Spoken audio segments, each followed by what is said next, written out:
IL-T20-তে একটি বিশেষত্ব রয়েছে। যে দেশের খেলোয়াড়রাই খেলুক না কেন, নামের পাশে সেই দেশের পতাকা।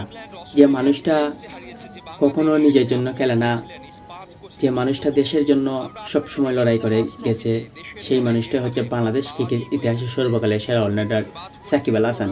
একটা বিষয় সবসময় লক্ষ্য করি, বিশ্বের যে কোনো T20 লিগেই সাকিব আল হাসান খেলুন না কেন, তিনি তার জার্সি নাম্বার 75-এর প্রতিযোগিতা করেন না। তিনি এই প্রতিযোগিতা করেন এদেশের লাল সবুজের পতাকার জন্য। তিনি প্রতিযোগিতা করেন এদেশের 18 কোটি মানুষের জন্য।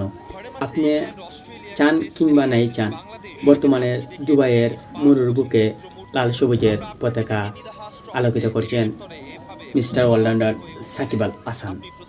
সাকিব আল হাসান, আপনাকে নিয়ে যতই কথা বলি কম কথা হয়ে যায়। আপনার কাজ হচ্ছে আপনি 22 গজে লড়াই করবেন। আপনার কাজ হচ্ছে আপনি 22 গজে নিজের সেরাটা দিবেন। আমরা চাই এভাবেই আপনি 22 গজে লড়াই করে যান।